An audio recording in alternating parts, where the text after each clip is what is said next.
जय हिंद दोस्तों। आतंकी हमले के बाद पाकिस्तान को बड़ा टेंशन देने जा रहा है। भारत एक बड़ी डील करने वाला है जिसमें भारत 26 लड़ाकू मरीन राफेल खरीदने वाला है। ये भारत के लिए बहुत ही गर्व की बात होगी। एक तरफ पहलगाम हमला तो दूसरी ओर राफेल जेट की डील हो गई है। इससे भारत को बहुत फायदा होगा। अगर भारत पाकिस्तान पर सर्जिकल स्ट्राइक करता है तो और भी आसानी होगी, जिससे भारत की आसमानी ताकत और मजबूत हो जाएगी। राफेल एक बहुत ही शक्तिशाली मिसाइल से लैस है। दोस्तों, आगे बढ़ने से पहले वीडियो को एक लाइक और चैनल को सब्सक्राइब जरूर से करें। यह दुश्मनों पर कई दूसरी से मिसाइल दाग सकता है, जिससे दुश्मन देश को संभलने का भी मौका नहीं मिलता है। इस समय राफेल फाइटर जेट की डील भारत के लिए बहुत ही फायदेमंद होगा। पहलगाम आतंकी हमले के बीच भारत और फ्रांस के बीच रक्षा समझौता होने जा रहा है। दोनों देश 26 राफेल समुद्री लड़ाकू विमानों की खरीद के लिए 63,000 करोड़ रुपए के सौदे पर हस्ताक्षर करेंगे। इस समझौते से भारतीय नौसेना की ताकत में काफी वृद्धि होगी, खासकर इंडो पैसिफिक क्षेत्र में जहां चीन का दबाव बढ़ रहा है। सौदा न केवल भारतीय नौसेना के लिए एक बड़ी उपलब्धि होगी, बल्कि यह क्षेत्रीय सुरक्षा के लिहाज से भी महत्वपूर्ण कदम है। इन विमानों की क्षमताएं और उन्नत तकनीक आतंकवादी गतिविधियों पर नकेल कसने में मददगार साबित होंगी। इससे पहले फ्रांसीसी रक्षा मंत्री को व्यक्तिगत रूप से इस हस्ताक्षर समारोह में भाग लेने के लिए आना था, लेकिन व्यक्तिगत कारणों से उन्हें अपना दौरा रद्द करना पड़ा। सुरक्षा मामलों की मंत्रिमंडलीय समिति ने इस महीने की शुरुआत में इस सौदे को मंजूरी दे दी थी। भारतीय विमानवाहक पोतों, खासतौर पर INS विक्रांत, जो अभी सेवा में है, पर तैनाती के लिए 26 राफेल मरीन लड़ाकू विमानों की तत्काल आवश्यकता है। सूत्रों ने बताया कि फ्रांसीसी मंत्री के रविवार शाम को भारत पहुंचने और सोमवार देर शाम को रवाना होने की उम्मीद है।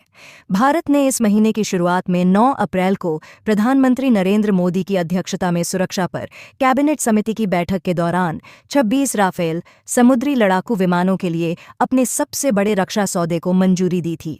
सरकार से सरकार अनुबंध में 22 सिंगल सीटर और 4 ट्विन सीटर जेट शामिल हैं।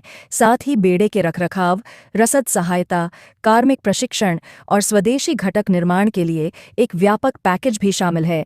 राफेल एमजेट INS विक्रांत से संचालित होंगे और मौजूदा MiG-19 के बेड़े का समर्थन करेंगे।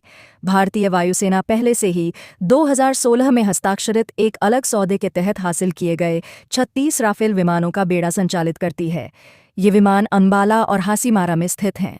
नए सौदे से भारत में राफेल जेट की कुल संख्या 62 हो जाएगी। राफेल एक ओमनी रोल लड़ाकू विमान है जो वायु श्रेष्ठता, जमीनी हमले, टोही, परमाणु प्रतिरोध और समुद्री अभियानों सहित सभी प्रकार के मिशनों को अंजाम देने में सक्षम है।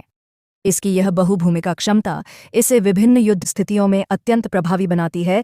राफेल में अत्याधुनिक एवियोनिक्स सिस्टम हैं, जिनमें RB-2A AESA radar, front sector optronics, spectra electronic युद्ध प्रणाली और टेलायोस टारगेटिंग पॉड शामिल हैं। ये सभी सेंसर एक साथ काम करके पायलट को वास्तविक समय में सटीक जानकारी प्रदान करते हैं, जिससे निर्णय लेने की क्षमता बढ़ती है। राफेल में 2 स्नेकमा M88 टर्बोफैन इंजन लगे हैं, जो इसे 1.8 मैक लगभग 2222 किलोमीटर प्रति घंटा की अधिकतम गति प्रदान करते हैं। इसकी अधिकतम टेक ऑफ वजन 24.5 टन है और यह 50,000 फीट की ऊंचाई तक उड़ान भर सकता है। राफेल का cockpit HOTAS hands on throttle and stick प्रणाली से सुसज्जित है, जिसमें touch screen display, head up display HUD और हेड लेवल डिस्प्ले HLD शामिल हैं। यह डिज़ाइन पायलट को कम से कम प्रयास में अधिकतम नियंत्रण प्रदान करता है। राफेल की नेटवर्क केंद्रित क्षमताएं इसे अन्य विमानों, ग्राउंड कंट्रोल और समुद्री इकाइयों के साथ वास्तविक समय में डेटा साझा करने में सक्षम बनाती हैं। यह विशेषता संयुक्त अभियानों में इसकी प्रभावशीलता को बढ़ाती है। राफेल का flight control system digital fly by wire तकनीक पर आधारित है, जो इसे उच्च स्तर की स्थिरता और नियंत्रण प्रदान करता है। यह प्रणाली 4 गुना अतिरिक्त सुरक्षा प्रदान करती है, जिससे उड़ान के दौरान किसी भी तकनीकी खराबी की संभावना न्यूनतम हो जाती है। राफेल विभिन्न प्रकार के हथियारों से लैस हो सकता है, जिनमें MICA, मेटियोर, स्कैल्प और EM-39 एक्सोकेट मिसाइलें शामिल हैं। यह विविधता इसे विभिन्न मिशनों में अत्यधिक प्रभावी बनाती है। स्पेक्ट्रा इलेक्ट्रॉनिक युद्ध प्रणाली राफेल को शत्रु रडार, मिसाइल और लेजर से बचाने में सक्षम बनाती है। यह प्रणाली खतरे की पहचान करके पायलट को उचित प्रतिक्रिया देने में मदद करती है। राफेल की डिज़ाइन इसे कम रखरखाव और उच्च मिशन तत्परता प्रदान करती है। इसका समर्थन प्रणाली इसे विभिन्न जलवायु और युद्ध स्थितियों में प्रभावी बनाती है। राफेल को फ्रांस के अलावा भारत, मिस्र, कतर, क्रोएशिया और संयुक्त अरब अमीरात जैसे देशों ने अपनाया है। इसकी बहुभूमिका क्षमताएं और विश्वसनीयता इसे वैश्विक स्तर पर लोकप्रिय बनाती है।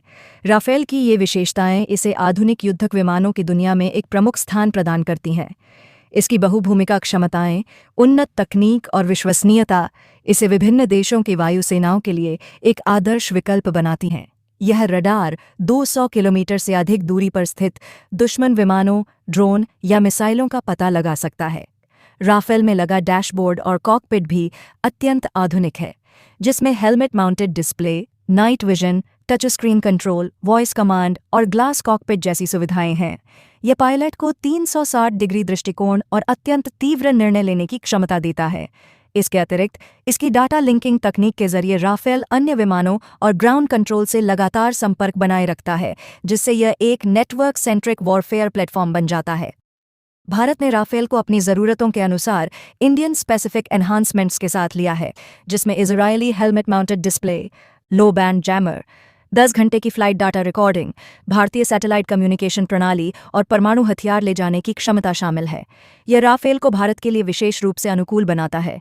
भारत के लिए इसकी रणनीतिक उपयोगिता बेहद अहम है, क्योंकि यह चीन और पाकिस्तान दोनों की वायु शक्तियों को संतुलित करने में सक्षम है। वास्तविक नियंत्रण रेखा (LAC) और नियंत्रण रेखा (LOC) पर इसके उपयोग से भारतीय वायुसेना को बढ़त मिलती है। यह बिना दुश्मन के हवाई क्षेत्र में प्रवेश किए भी गहरी स्ट्राइक कर सकता है, जिससे युद्ध का संतुलन भारत के पक्ष में झुक सकता है। राफेल का एक और महत्वपूर्ण पहलू है इसके प्रशिक्षण और रखरखाव की सुव्यवस्था।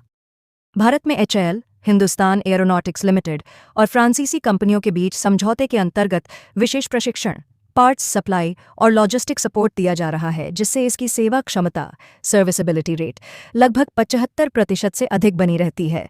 यह विमान हर मौसम में उड़ान भर सकता है और समुद्र, रेगिस्तान और पहाड़ी इलाकों में समान रूप से कारगर सिद्ध हुआ है। इसके परीक्षणों ने यह प्रमाणित किया है कि यह भारत के सबसे कठिन ऑपरेशनल वातावरण में भी प्रभावी ढंग से प्रदर्शन कर सकता है।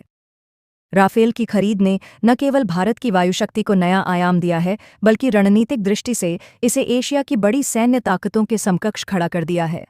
इसके आने से भारत की प्रोजेक्शन ऑफ पावर की क्षमता बढ़ी है, जिससे वह दक्षिण एशिया में किसी भी प्रकार की चुनौती का सामना करने को तत्पर है। इसके उपयोग से भारत आतंकवादी ठिकानों, दुश्मन के एयरबेस और सैन्य इंफ्रास्ट्रक्चर को बहुत कम समय में नष्ट कर सकता है। इसकी स्पीड, ताकत और एक्यूरेसी भारत को फर्स्ट स्ट्राइक एडवांटेज देती है।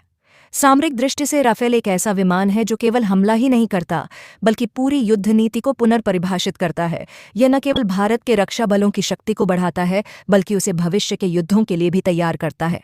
आज जब वैश्विक सुरक्षा परिदृश्य तेजी से बदल रहा है और हाइब्रिड वॉरफेयर, साइबर अटैक और ड्रोन्स जैसे खतरों का उदय हो रहा है, राफेल जैसे प्लेटफॉर्म भारत को एक पूर्ण रक्षा कवच प्रदान करता है। इसकी बहुस्तरीय प्रणाली इसे भविष्य में AI इंटीग्रेशन और अनमैन्ड कॉम्बैट सिचुएशंस के लिए भी अनुकूल बनाती है। संक्षेप में, राफेल केवल एक फाइटर जेट नहीं है, यह एक फ्लाइंग युद्ध प्रणाली है, एक चलती फिरती युद्ध रणनीति और भारतीय वायुसेना की गरिमा का प्रतीक है। इसकी उपस्थिति से भारत ने वैश्विक मंच पर यह स्पष्ट संकेत दिया है कि वह न केवल आंतरिक सुरक्षा में आत्मनिर्भर है, बल्कि किसी भी बाहरी चुनौती का मुंहतोड़ जवाब देने को पूरी तरह सक्षम है। दोस्तों, आपकी क्या राय है? कमेंट बॉक्स में ज़रूर से बताएं और चैनल को सब्सक्राइब ज़रूर से करें।